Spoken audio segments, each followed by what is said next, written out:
challenges that we have, and we do have many. But first, I want to start off by wishing everybody a happy Labor Day weekend after the fact, and to thank all the essential workers, frankly, who've been going to work in person, taking on significant risks over the last 6+ months since the onset of COVID-19 back in early March. They've done an incredible job. We've rallied behind them and tried to support each of them in every way. We had a celebrated Labor Day yesterday in a way unlike every other one that I've participated in over the last 20+ years. No Labor Day parade, no Labor Day picnics, no real in-person opportunities to thank all the men and women who built Delaware, defended her and our country from enemies around the world, and are so instrumental today in moving our state forward. We know that Delaware's success in the past has been a function of our strong labor force, and more than ever, we understand that our success in the future is going to be dependent upon our labor force and the quality and training of those workers. And we need workers that have skills in the trades. We need workers for high demand positions, and we've provided resources, as we've talked about in these press conferences, for individuals to go back and get certifications and training that they need.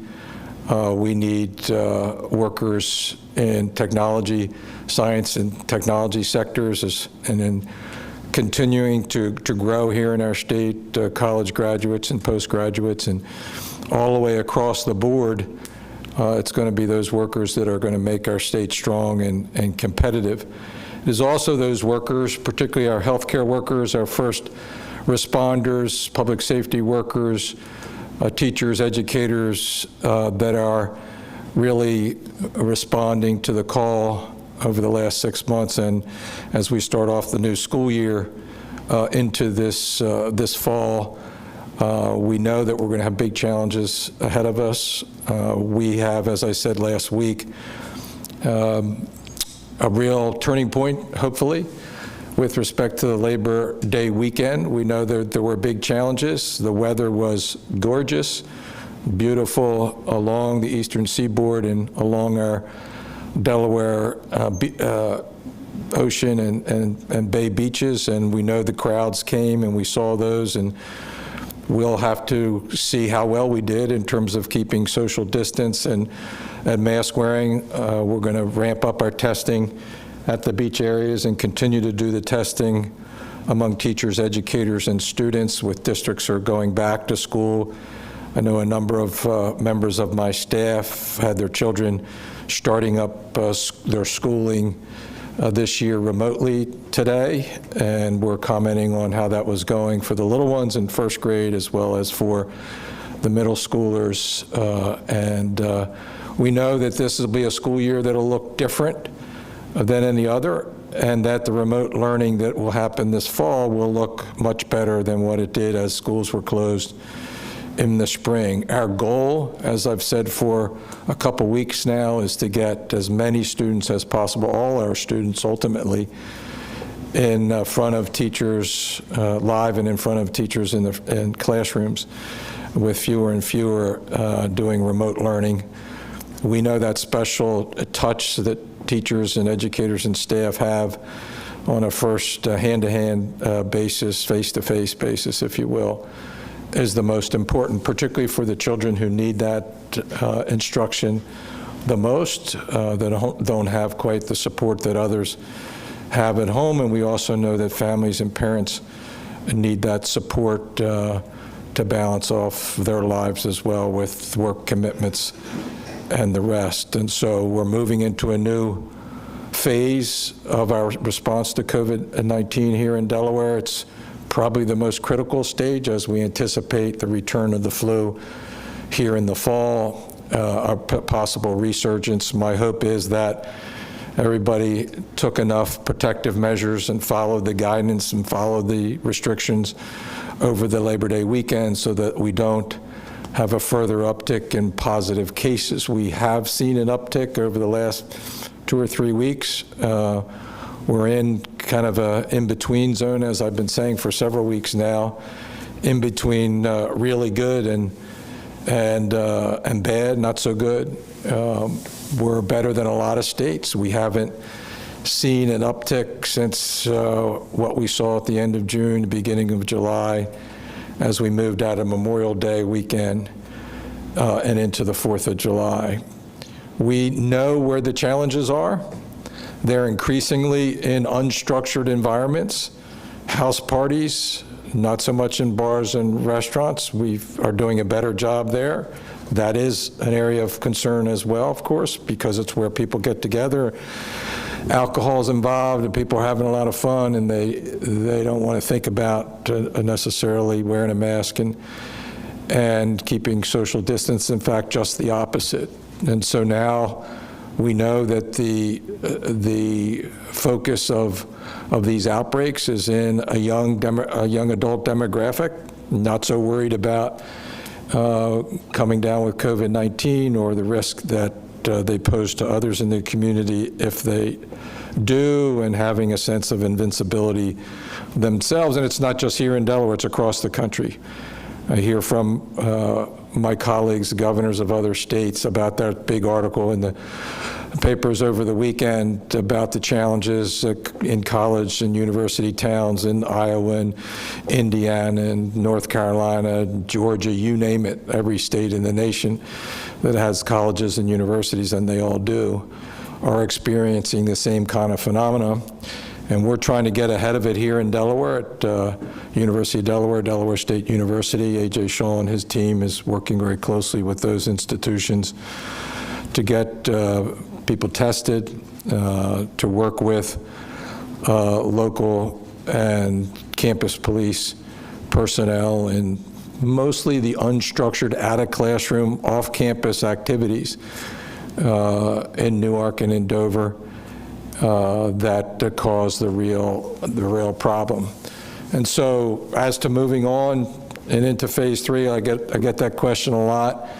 It's really going to be dependent on what we see and what the experience has been and the spread of the virus after the Labor Day weekend, in light of the kind of small uptick that we've seen in cases over the last week.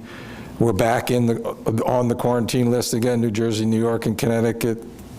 Makes no sense, although our cases have risen. How you can be 1 week on, 1 week off, it just doesn't make a lot of sense. But what it should be is another signal to all of us that we've got to really lean into these protections and restrictions and taking the simple measure of wearing a mask when in public and when around other folks. So again, thank you to all the Delaware workers. Disappointed we weren't able to share with you and thank you in person yesterday, but we appreciate what you do for our state and for our nation, particularly at this very difficult time with the onset of the COVID-19 pandemic. So let's take a look at the situation on the ground. Number of cases, 18,000 now, 609 total lives have lost, each one very precious, and of course that considerably flattened out.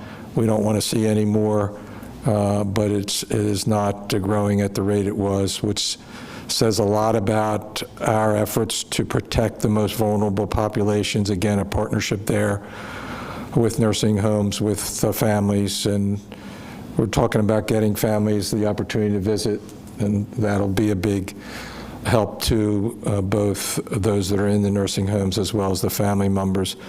Hospitalizations gone down again, so we're a little up and down on hospitalizations, still in pretty good place. Again, as a reminder, the high point was 337 back on April the 27th, I believe it was, and so we're safely in a good place there, and we're in the green zone as it relates to new hospitalizations for our gating criteria for reopening the schools. The breakdown of the cases, 4.5% positive on the 7-day average. We've had a couple days above 5%, which is the World Health Organization target. So we're, again, I'd like to be at 3%. 3% is the target for the green scenario for reopening the schools. So we got a ways to go. We were getting there. We're down around 4% a week or two ago. Now we're up to 4.5% again. 94 cases per day. That's the biggest place we need to improve. Puts us barely back on the multi-state quarantine list.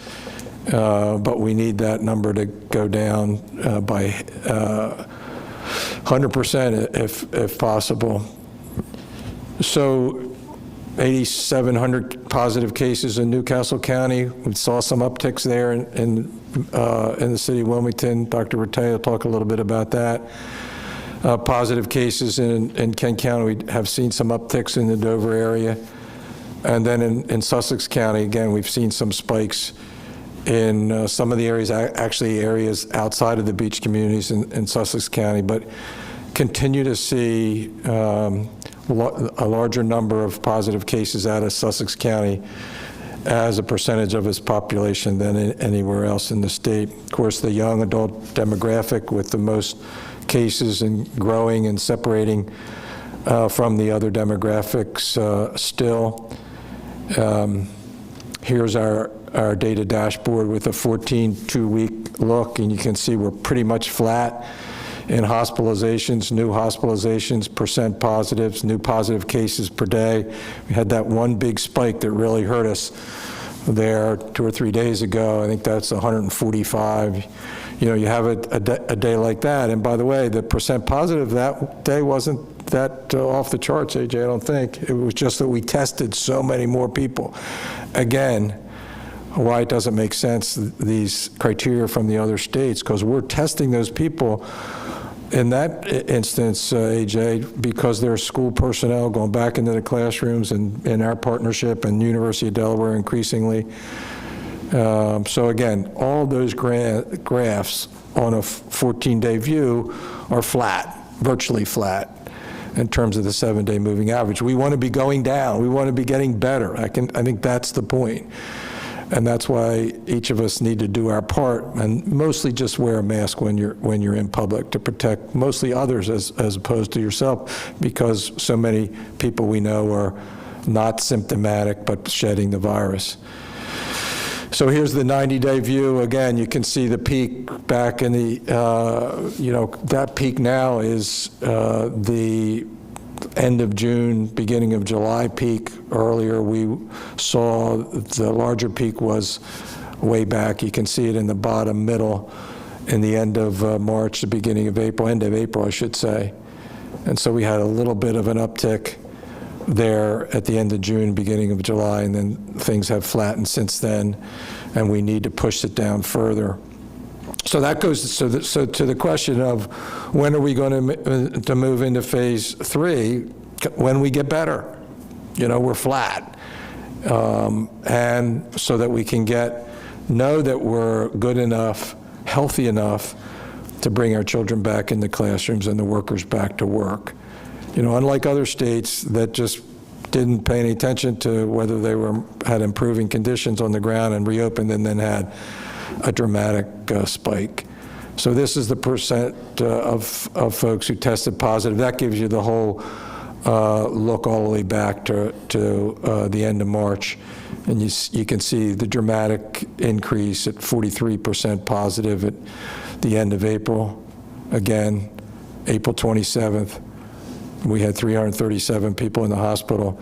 Things got dramatically better through May into early June. We reopened the economy. Things jumped up a little bit the end of June and into July as the beach season started, and then we've been kind of flattening up and down since then. Point is, we need to get better. All the personal protective equipment are in good shape. Here's where we are with respect to the criteria for reopening the schools. We need to have 2 of those 3 criteria that are green. Right now, it's just the average daily hospitalizations. I mentioned the percent positive, which is the closest to being green, needs to be at 3% positive, so we need to have some work there.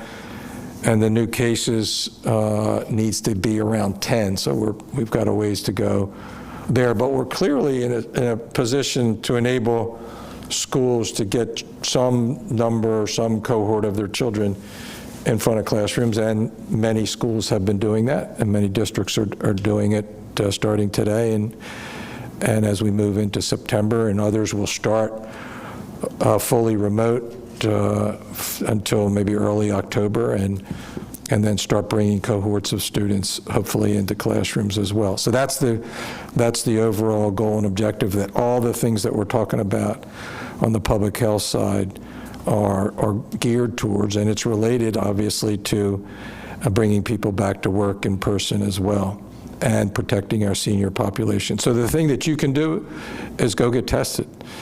Go to one of our testing sites. AJ's going to talk about some of those a little bit later. It's easy, it's fast, it doesn't cost anything. My son was telling me over the weekend that he couldn't find a free test in Massachusetts or a place that would take his health insurance. Well, that's not, you don't have that problem here. We can get you a free test. You can get in and out really well organized and up and down the state. As I said, AJ will talk about it in a minute, and you can help us drive that % positive down and get children back in schools. I think a couple other things. Today we started taking applications for small businesses, for small business support. We have $100 million of CARES Act funding that have been set aside for that, and you need to get your applications in starting today. And we had a significant number of applicants today, so we're gonna meet our original allotment, I think, of 20 or 30 million, and then we'll have a second go round. So if you get your application in, it was more applications than anybody expected. Then you get your application in. If you don't get it in the first round, you'll be in line for the second round as well. So it's FEMA, there are FEMA resources that were made available to states to bring back some part of unemployment, $300 a week. There was federal CARES Act funding of $600 a week. That went away. And so we did put our application in and was approved. So we expect to issue these lost wages payments beginning the week of September the 14th, which is next week. Those payments will be retroactive to August the 1st, which is when the $600 payments expired. And so there's some continuity there. I mean, obviously there was an interim period of time where you weren't getting those resources, but $300 a week. Right now, those who have lost that employment are just getting whatever their regular unemployment payments were. So this is the additional amount. So make sure that you apply for these resources. So that's it for me for now. Dr. Rattay is the Director of the Division of Public Health, hard at work in helping us address the COVID-19.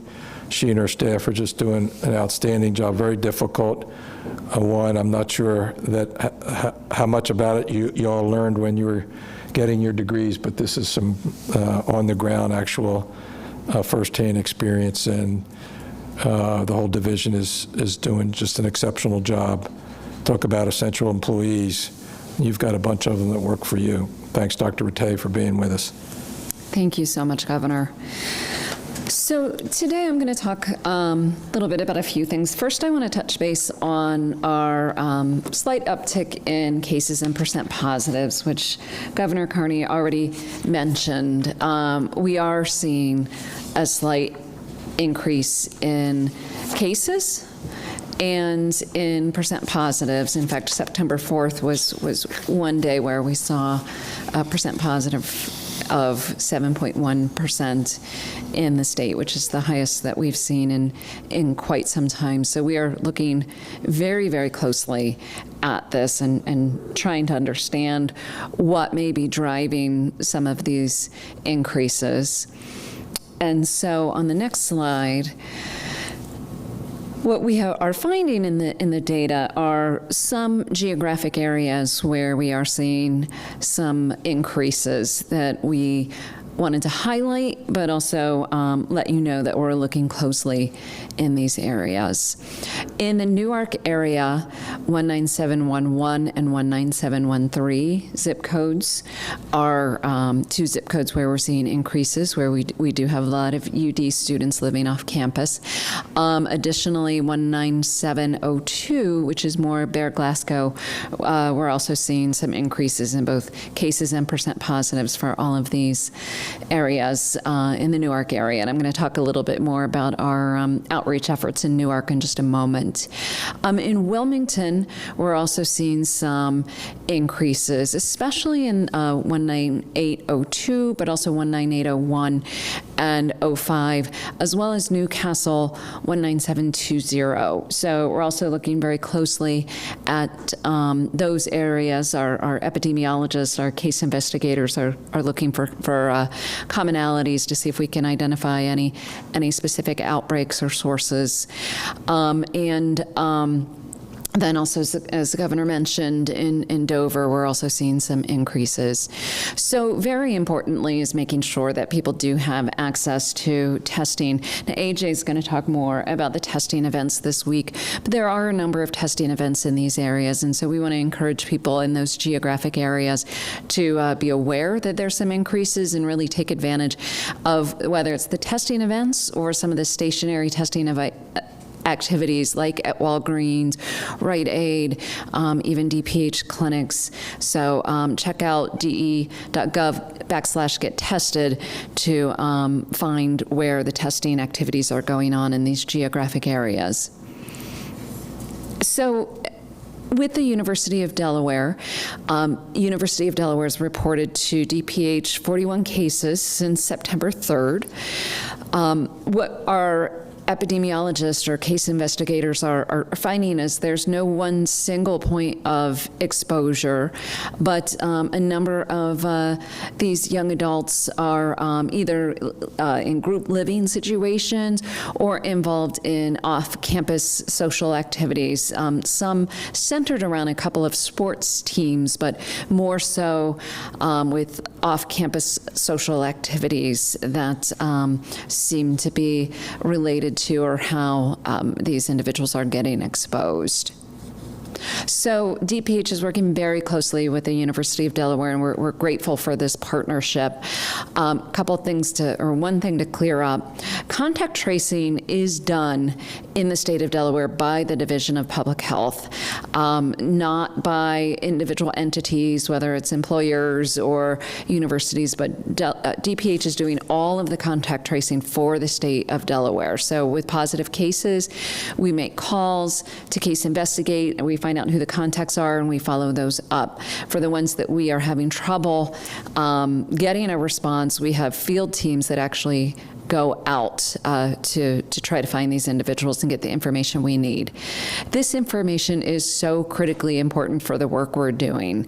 And we are having a tough time getting responses from some of the UD students. We think part of it may be what we hear from them is they think that UD may be doing the contact tracing. So we want to reiterate, when you get a call from DPH contact tracing, please pick up the phone. This is critically important. We also know, and we've talked about this before, that people have a fear of consequences. And I want to reemphasize, we are not out to get anyone. We need information to stop the spread of this infection. And that's what we're doing through these case investigations and the calls that we have. And although I think there's, a feeling among young adults that it's just going to be mild infection, it's not going to affect anyone, we know a number of young adults who've had very significant illness. And again, we just don't know the long-term impact of this, but we're seeing more and more studies showing that, for example, athletes may be having significant cardiovascular, heart, or lung impacts from COVID-19. So we've got to all take this seriously, no matter what age. And I'll also just add, and AJ can talk more, we're working closely with the University of Delaware and really in the Newark area to ensure that there is adequate adequate access to testing. So want to give a big shout out to Newark Urgent Care, who has 24/7 testing available to people who are students, staff, or anyone in, really anyone in Delaware, but in the Newark area, don't hesitate to get tested soon, as we are seeing increases. So our general public health response when we're seeing these increases in certain geographic areas is to increase the testing in those areas, to really work with partners and make sure that we're getting the awareness out there of what people need to do to prevent, identify the spread of COVID and be safe if they become infected. We're also working hard on enforcement. So really grateful to the city of Newark, who's doing a great job with enforcement activities, especially in the community. The Newark Police Department is really out and about. I saw them this weekend, stopping by house parties and really working to enforce the gathering limits that the city has set. The Division of Public Health, we're out in business establishments and ensuring that restaurants and bars and other businesses are following the rules for social distancing and face coverings as need be. So enforcement has been heightened, stepped up, and we're going to continue to step up enforcement in Newark and in any of these areas, especially where we're seeing increases. And then, of course, we're going to continue to do all we can to get the best information that we can from cases, as well as follow the data and surveillance like you see on My Healthy Community. And so wanted to take just a minute to talk about who should get tested. Now, anyone can get tested, and there is adequate testing available in the state of Delaware. So anyone who wants to get tested, please get tested. But if you fit in any of the following categories, it is important that you do get tested. So obviously anybody with COVID symptoms must get tested as soon as possible.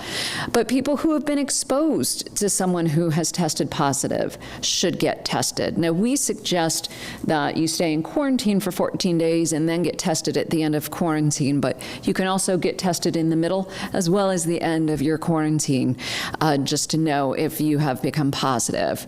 We've talked before about employment. So whether it is healthcare providers or first responders or law enforcement, those who are especially close to people with COVID, it's important that they're routinely tested. But other individuals who are working with the public, personal care services like hairdressers, massage, people who are closely exposed to individuals should be routinely tested at least once a month. The following is kind of common sense information, but I want to make sure everyone understands that if you are a person who is going to be spending time with people in high-risk categories, if you're going to be spending time with your elderly mom or somebody who has chronic underlying conditions, you should get tested and get your results back before you are with them. Students and teachers, we're really strongly encouraging testing for those who are doing in-person learning. This is one of the very important tools to keep this virus out of the school buildings. And this is an important one. Think about what you just did this last weekend. Anyone who has spent 15 minutes or more, less than 6 feet from someone outside of your household, you should strongly consider getting tested approximately 5 days or so after you were exposed to that individual. That's going to help you know if you have become infected. So I want to talk briefly about some exciting news that we were very happy to announce. Our department last week has been able to make visitation in long-term care facilities available. This is effective today. Now, outdoor visitation has been available for those who have approved plans since June. Now our department, the Division of Healthcare Quality, can review plans for facilities to resume indoor visitation. It's important that in those facilities that there have been no new cases in the last 14 days, but if they've been virus-free in the last 14 days, they can submit a plan, which is going to include some things like on the following slide, which visitors must be limited to only 1 or 2 people. They can only come by appointment only. The visitation room needs to be near the entrance so people aren't walking through the long-term care facilities. Of course, masks and social distancing are required. Visitor testing is very, very strongly encouraged. It's not required, but it is very strongly encouraged.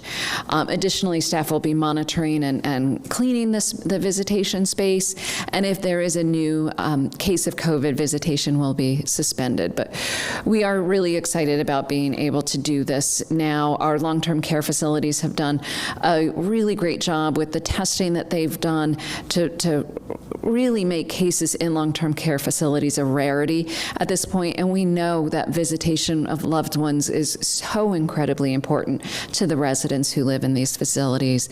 Additionally, many people have what's called a support person. It might be a family member or another outside caregiver that prior to the pandemic has, spent at least 2 days a week or visited them 2 times a week or more.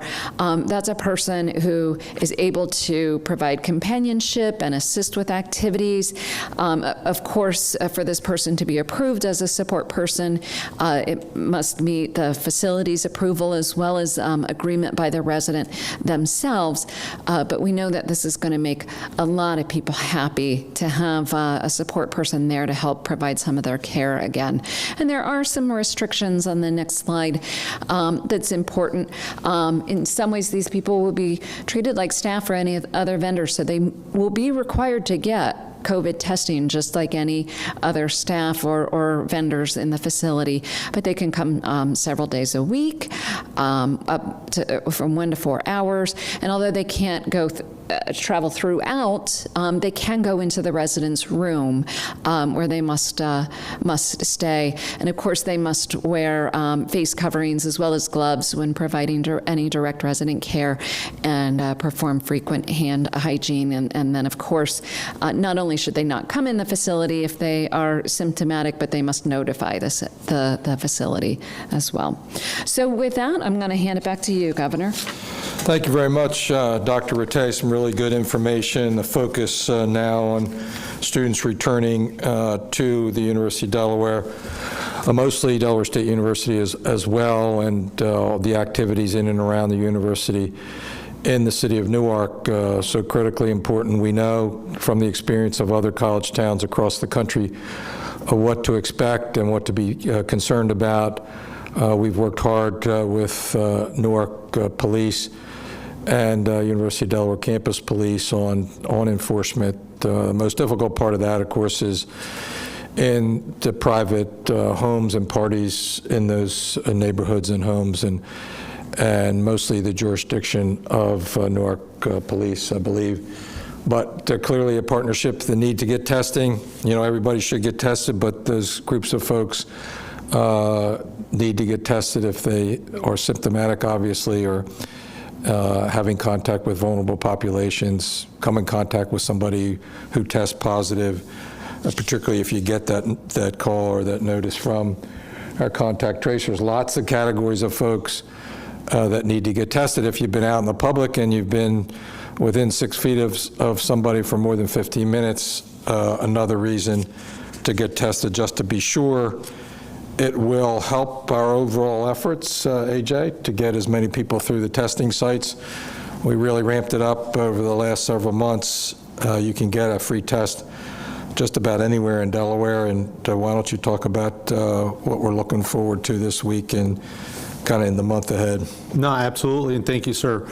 So again, with partnership of Newcastle County, we are hosting about 12 events across Newcastle County between now and Saturday. continue to do, several thousand people a day between Newcastle County, Kent, and Sussex. Again, I'll go through the numbers later, but we did see a little decline in the last month, and we're trying to push that up, especially with children going back to school and universities back in session as well. Kent and Sussex, we have another 5 events. We'll probably put one in Bridgeville as well for either Friday or Saturday, so we'll keep an eye out on the website and Facebook for that. But as always, you go to de.gov/get-tested to find the locations of areas to get tested. So this is not, the ones we show up here are not the Walgreens, they're not what other clinics are doing. These are all the ones that are the state or county sponsored drive-through events. We're gonna have a little change in posture coming up over the next few weeks as well, I'll touch upon shortly. But really, I know a lot of testing volume questions we've had over the last month. And it has not been because of capacity or availability of tests. It's really just been the interest. As you see, we started the beginning of August with about 13,000. We had between 14,000 and 15,000 for most of July. We dipped down for about 2 weeks there. We had some bad weather. We had a few nights that were canceled, but at the same time, we were seeing hundreds of open spots in some of these drive-through events that we've had. Luckily, the last 2 weeks, I think a lot of this could be due to universities coming back in session, as well as we did a big push with the school districts that were opening up down in Sussex and Kent, as well as the private and charter schools to do some outreach with our partners at the Department of Education, Newcastle County, to get your children tested as well before they went back, as well as the teachers I'll talk about. So last week we're above that 15,000 number, which is good, and I expect we'll continue to be there this week. So kind of where's testing been? School districts, we've assisted 4 school districts with testing at one of their locations or 2 locations about a week or 10 days prior to children coming back in the building. So for those that have opted into the hybrid model, we will continue to support them. We've also made sure we increased capacity for areas that we knew we had charter or private schools that were doing testing. So we wanted to make sure that regardless of where somebody goes to school, they have that access. So we really think some of the messaging from our school partners and the school districts has really helped to get those numbers up as well. So we continue to, be excited about that. And then school staff testing. So probably about 6 weeks ago, we announced how we were going to test all faculty and staff of all schools across the state, whether it's the teachers, whether it's people that work in the schools, administrators, or even the bus drivers. So we have tested just about 10,000. We provided links for about 10,000 individuals. As of the other day, we've had 7,000 people that have completed the test, and less than a 0.6% positive rate, so just about 40 cases, and that was a few days ago. So again, risk is low. We're making sure we send those links out. We're also will be testing faculty and staff at schools once per month. Break down about 25% a week. Now, after post-Labor Day, we'll start issuing those again. So kind of talking about what's coming up with testing. So you've heard us say now for several weeks, we're not getting the volume at some of these sites that we've seen over the last few months. We were seeing about 1,000 people every Monday when we would do Middletown High School at Newcastle County, or when we would be down in Dover at the Dell Tech site there. And those numbers have decreased by 30%, if not more, over the last several weeks. So with Dr. Rattay's help in public health, we really decided what can we do to get consistent testing sites and also expand that access. So we started this really when we started the pilot with Walgreens a few months ago. Next week we will be expanding to additional Walgreens. We'll be bringing on 5 additional stores next week. We'll also be working on deploying some of the National Guard resources we've used and helped at our drive-through testing sites to state service centers to have a more comprehensive 8 through 4 type model to get tested. So that way, if people can't go through the 3-4 hour range, we do not expect this to decrease volume at all. We actually expect it to have somewhere between that 15 to 20 number of static sites with either 5-day or 7-day a week access. So more to come. We'll definitely have a map and hours and information of how to sign up for those sites as we finalize that this week. As well, we're going to be expanding the at-home option that we use for the school's faculty and staff to populations of the general public as well. So we're going to use this to identify, people over the age of 60 or people that might not have transportation, where they could go online, register, request a test kit be sent to their house. They do the kit on Zoom with one of the medical providers, drop it off in a UPS box, and get the results in about 24 to 48 hours. So we're going to be expanding that to about 1,000 people a day as well, sometime in the next 7 to 10 days, as soon as we get that landing page and process worked out. And then something that Dr. Pettisford has been working on is a surveillance tool for the school districts, knowing that some of the schools are already back and we have others that are coming back online in the next 3 to 5 weeks. What can we do to make sure once the students get back in the buildings, they remain safe? And he has worked diligently with some partners to develop a antigen point-of-care surveillance program. So we're going to be talking with school districts as well over the next week or so about this. We do have a pilot in 2 schools right now to kind of work the kinks out of the plan.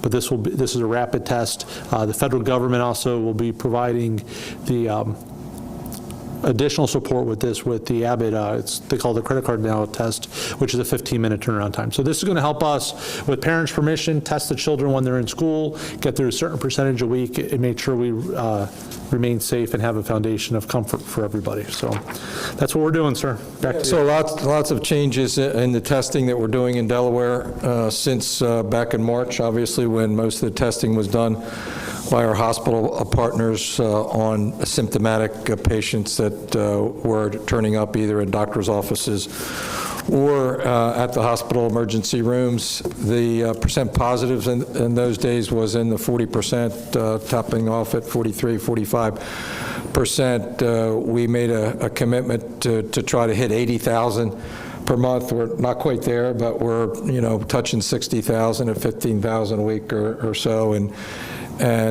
testing people that are symptomatic and asymptomatic. Obviously, our percent positive has been driven down by that. The changes and improvements in testing have been incredible. Now, you made available 10,000 tests for teachers and educators going back to work. I think 7,000 of those have been utilized. It's a self-provided test at home where you sign up, get a little instruction, take the swab, put it in the mail, and get your results back pretty quickly. So all these improvements in testing have helped our efforts to understand the spread of the virus in our state. We need to continue to have people get tested. We know that a significant percentage of the folks that have COVID-19 do not have symptoms, and we've seen that in our institutions, Dr. Rattay's, and in the testing that's being done. And so everybody should get tested, but if you meet some of the criteria that Dr. Rattay talked about earlier in terms of being symptomatic, if you're symptomatic, it should be a no-brainer, get tested. If you come in contact with someone who's tested positive, again, a no-brainer, get tested. If you've been around folks within 6 feet for more than 15 minutes, particularly in these venues that we know there's the possibility of spread, congregant spaces where people come together. Don't go to the big party where there's going to be 50 people there. There shouldn't be, and they're going to be shoulder to shoulder, and folks aren't going to be wearing masks. The hardest demographic, I think, to reach is the demographic where the spread is the highest, and that young adult, college age, just after college population. That feels invincible, that feels like they'll never get sick, but they will, and they can if they're exposed to COVID-19. And so they're not taking the precautionary measures necessary. So we really need to lean in. There's a lot of talk about going to phase 3. What we need to do is, remember from the beginning, we talked about phase 1, we needed 14 days of improving conditions in the state, and then we could move to phase 1, right from the Centers for Disease Control. 14 more days of improving conditions in the state, move to phase 2, and so on. We got on our way to phase 3, and then hit the uptick in cases in the beach communities, and in fact had to pull back some of the allowances under phase 2 in bars and restaurants at the beach, in those beach zip codes, and since then we got better after that. but we've flattened out. And so we need to get better so that we can send more students back to classrooms in front of teachers, and we can get more workers back to work safely. Let's just improve those conditions, fewer cases over a 14-day period of time, and improving conditions with respect to percent positive. Then we'll be able to do a lot of things. As I looked at the list, this is going back several weeks now, of what would constitute phase 3.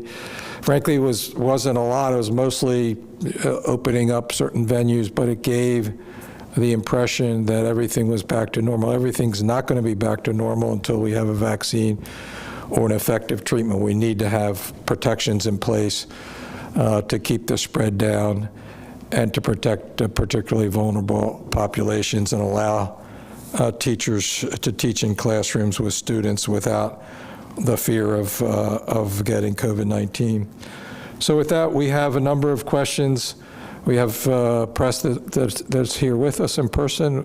We appreciate your attendance, and we have some pre-submitted questions from the press as well. So if there's somebody that would like to ask the first question. Sarah Gamard, I see, from Delaware Online, the News Journal. Thanks for joining us. How are you, Governor? Good.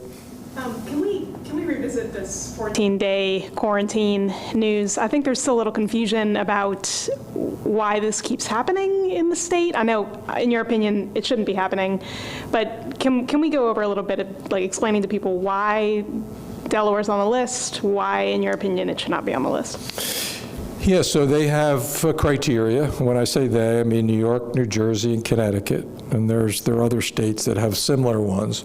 And they have two criteria that if you fail on one or the other, your residents are subject to their quarantine.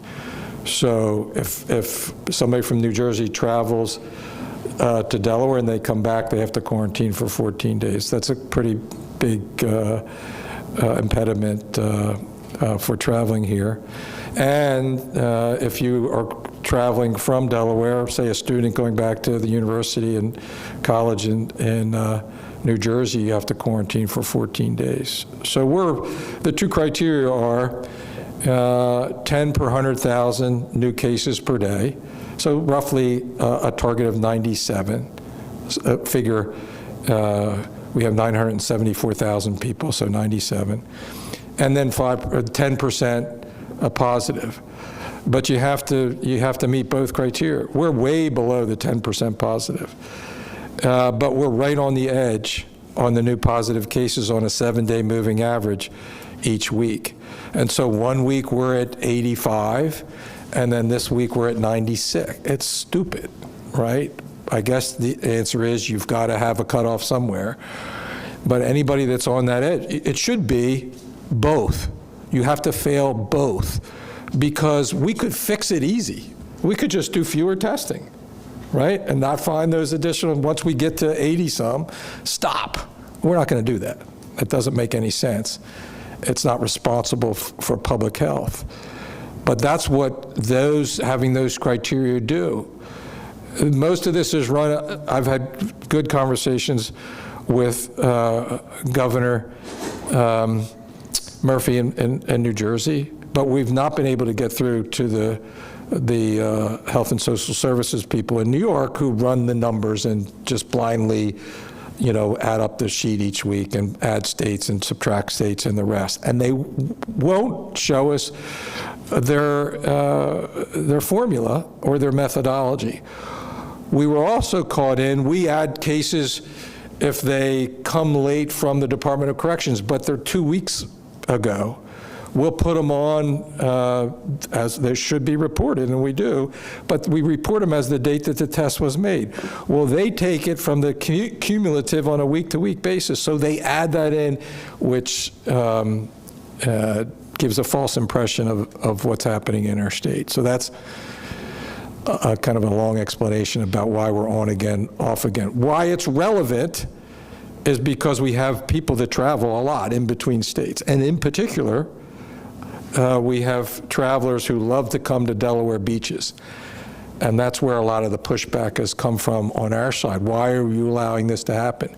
I had 20 reservations canceled because of this quarantine.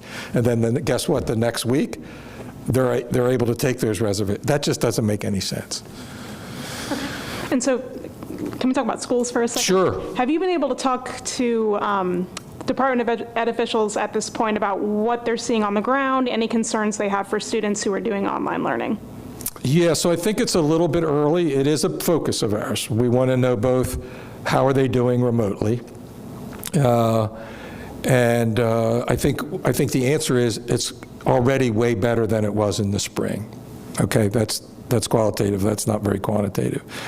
Our objective is to get more in front of teachers more often. Not every day, every part of every day, but some in-person instruction, just richer. It's, you know, and the students, I can think of my own days mentoring down the street at Warner Elementary, a little third grader, helping him read.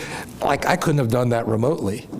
You know, a third grader like that, it's hard to do that kind of intense, you know, that close protectively. So, yeah, we've got a lot of schools out there, public and private, that are doing this remote, more so on the private side, by the way, but we'll have some experience. I expect over the next week or two that we'll be able to have some indication about what works, what doesn't, what you got to be careful about. Already they're learning, just anecdotally, talking to educational leaders. It's going to be leaders and teachers really leaning into it to understand what works and what doesn't, both in terms of remote instruction as well as the new configurations in the classrooms with the protective shields and measures. What about the little ones interacting with one another? Mask wearing in particular will be a big thing. But we're confident we can do it. Okay, thank you so much. No, thank you, Sarah. Hi, Katie Tabling, Delaware Business Times. Hi, Katie. I had 3 questions for you, Governor. 2 of them are not related to COVID. There are an estimated 7 states on the East Coast committed to buying 8 gigawatts of wind energy in the next 6 years. There is a report out by the University of Delaware suggesting that Delaware could have a port built to tap into this industry. What do you believe is Delaware's role when it comes to the wind energy industry? Yeah, well, we should clearly pursue a role. We looked at the project that was being proposed off the coast of our Atlantic coast beaches, actually in the area that was originally mapped out for the Blue Water Wind project many years ago here in Delaware. When that project was approved by the Maryland legislature, all those support services and jobs that were associated with the industry had to be across the bay in the greater Baltimore area. And so there wasn't a lot of benefit to us there. They were in need of a place to bring the lines ashore to transmit the electricity from the wind turbines off the coast, you know, to users. And they looked at bringing it on at one of Delaware's parks down there and pay some amount of money for that, which would have enabled us to use that for parks-related purposes. And so it's something we ought to continue to look at. I'm not familiar with what you just mentioned, but certainly something that we'll be looking at. One of the things that will drive that is that we supported legislation that would have increased our renewable portfolio standard, RPS, which is the requirement for a certain percentage of the electricity that is purchased here to be renewable, right? So to up that, I think our target now is 25% by 2025, something like that. There was a bill that we were working with Senator McDowell on that would have moved that up to 40%. So this would be a good way of doing that. In 2018, there was a offshore wind working group, and it ultimately recommended to wait, explore other future projects in the Mid-Atlantic region, and explore making scalable purchases. 2 years later, do you have any concerns about whether waiting any longer would leave Delaware behind to tap into economic and environmental benefits? Yeah, I always wonder about that, worry about that, whether the best thing you can do is to, purchase the energy generated. Obviously, if it's off our coast, it's right there. So the electrons, it goes into a larger system, but that would make some sense. And in addition, it would enable us to meet our renewable portfolio standard objectives, right? So that we would, be able to purchase the energy generated by those. But there is certainly a first mover advantage. We thought we were the first mover back in 2007, 2008, and it didn't turn out. And it didn't turn out mostly around this significant drop in natural gas prices, which made the comparison between combined cycle natural gas generation much less costly than offshore wind generated. There's also the view that onshore wind generation is a lot less expensive, and there's a lot of that, not in Delaware, but across the line of Pennsylvania up in the northeast area in the mountainous area there. So, yeah, but with respect to the jobs associated with building, installing the offshore wind mills, the boats, the port activity, all of that, I think there is clearly a first mover advantage, and we may have lost that opportunity when our Blue Water Wind project went down. My final question for you is about the omnibus executive order last week. Among many things, it outlines businesses have to be more stringent on face coverings, including for customers coming in, and even encouraging to provide face masks for people, customers coming in.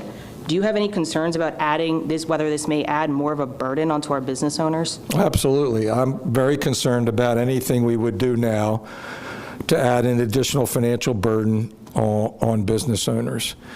And that's why we've made it a priority to try to set aside resources from the CARES Act to replenish our unemployment fund, because those unemployment funds are funded through taxes to employers.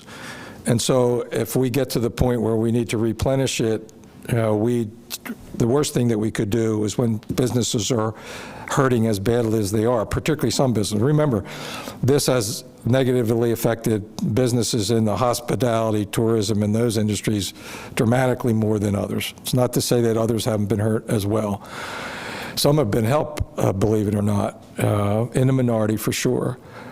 But you don't want to raise taxes, which is what you would be doing, or impose taxes or costs. On the other, for companies and firms that have experienced such a really difficult time. On the other hand, however, if you don't protect customers and employees, their business will suffer more. So part of what we've been trying to do over the last 6 months as we've had these press conferences is make that translation of the connection between a healthy community and a healthy economy. They're directly related. You cannot compromise a healthy community because you have a business concern or something. And likewise, you've got to be careful about what you do on the business side to get to a healthy. Can't be either or. It's got to be both. So to your specific point, we have provided assistance for businesses for PPE. We know that wearing masks makes a difference. Period. End.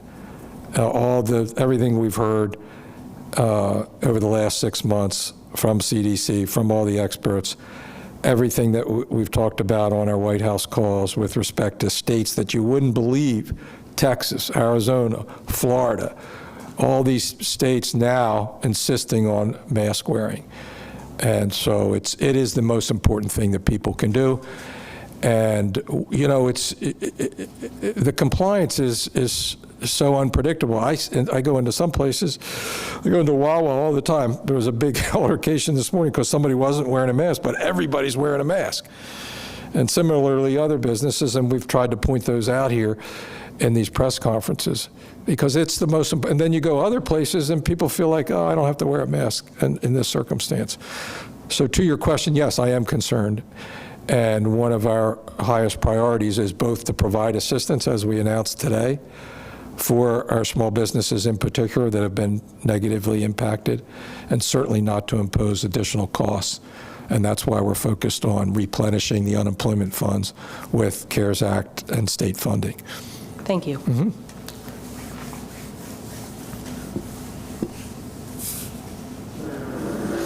So I think we have some pre-submitted questions. All right, first question's from Mallory Metzner at WRD. How did reopening bar seating in beach towns for Labor Day weekend go? Was any enforcement needed, and were any citations issued?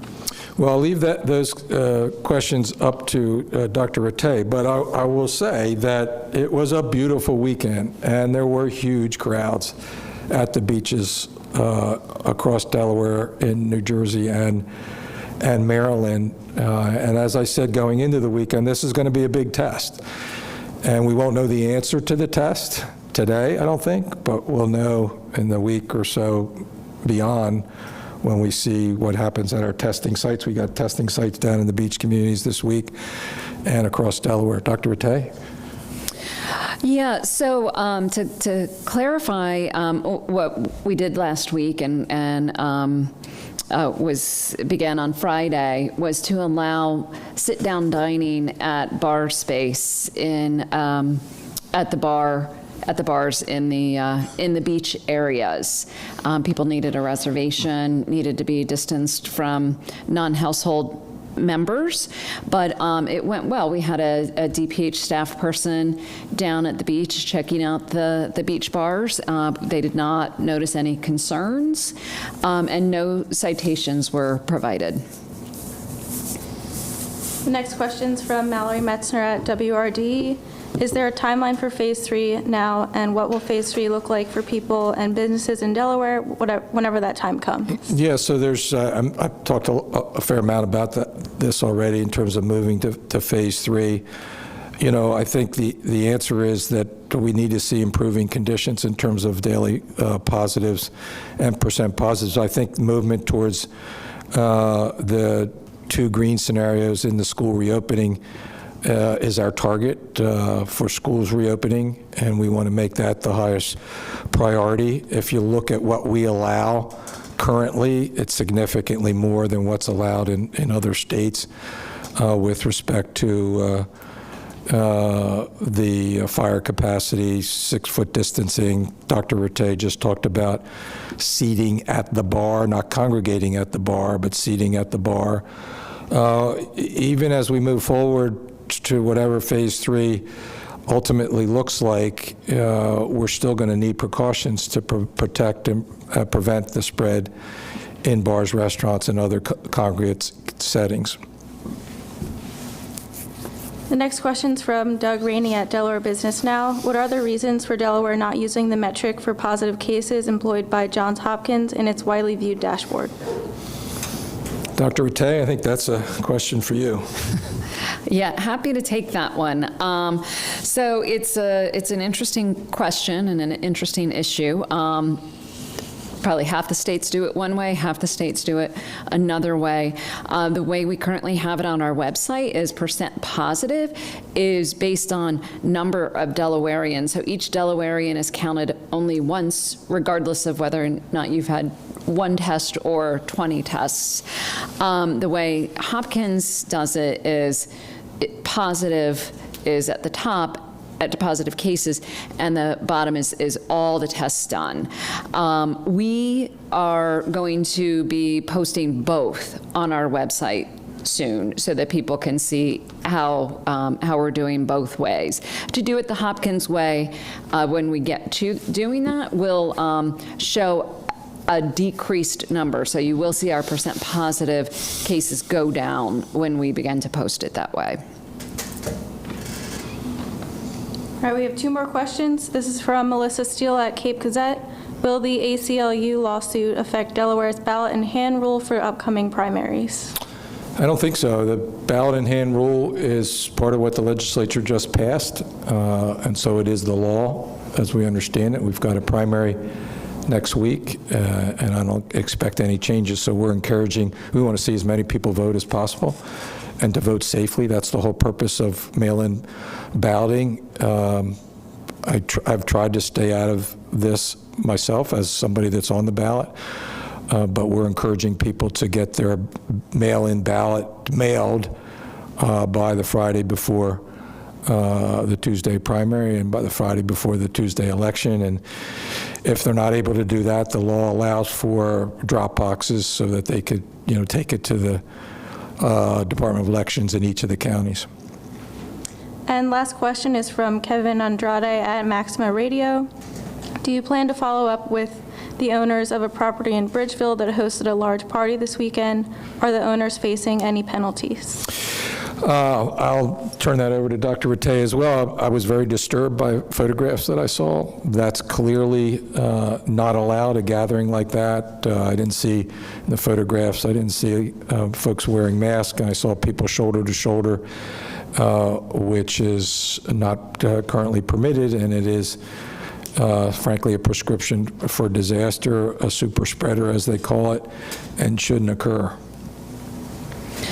Yeah, we are aware of this event. It was appalling. The pictures are horrible. And this event was illegal. Not only was this event illegal, but as Governor Carney just said, this event has put many people at risk. I think one of the disappointing aspects of this is Delaware businesses have made tremendous sacrifices over the months, and an event like this can really just counter all of the efforts that have taken place. So the Division of Public Health is working with the Department of Justice on next steps, including enforcement actions. Additionally, we want to make sure that everyone who's attended that event knows that they are at risk. And as AJ mentioned, we're going to be working on even additional testing in Sussex and the Bridgeville area later this week. We encourage everybody who attended that event to get tested. And I'd like to, in my closing remarks, underscore that point. There looked like hundreds of people there that weren't practicing social distancing, weren't wearing masks. It appeared anyway that the target audience was communities in Sussex County that have already seen significant spread of COVID-19. And so for anybody who was at that event, they need to make sure that they get tested. We have tested intensely in those communities. I think when people look back on the last 6 months, they'll determine that one of the things that was done well was the reaction to those positive cases that we saw. And so it's really important that anybody that was at that event gets tested, and we'll make those tests available. So, I think the message as we close out today's press conference, the message today is the same as it's been for weeks now. That if we want to get more workers back to work, we want to get more students in front of teachers in classrooms, if we want to have a kind of more normal way of life in terms of circulating, I can tell you that as a sports fan, it's made a huge difference being able to sit and watch my favorite Philadelphia Phillies teams. The Flyers were exciting to watch until the last game, but the fact that these are going on, this is kind of entertainment that's an important part of our lives, but it's being done in a way that's almost bizarre, with no fans in the stands. They have the cutouts, which I think is a really great thing that they're doing. And the same thing goes with the U.S. Open tennis, and all these things are coming back. But we need to be as cautious in our normal everyday life to protect our neighbors and our families as well, and to beat this virus. And right now we have an upper hand, but we're not completely winning. We're not hammering down this virus like we need to. And that just requires everybody to lean in just a little bit more and to wear that mask when you're in public at whatever the occasion or event is. So here are our basic requests. Be smart, get tested. We have significant testing resources available. AJ went through the events of this week. If a testing site is coming near you, and there no doubt is one, avail yourself of it, particularly if you've met one of the criteria that Dr. Rattay talked about earlier. Make sure you continue to wash and sanitize your hands. And most importantly, wear a face covering. Wear a mask, wear a mask, wear a mask, and a face covering as well, and practice social distancing, and we'll get through this. Thank you all for joining us today.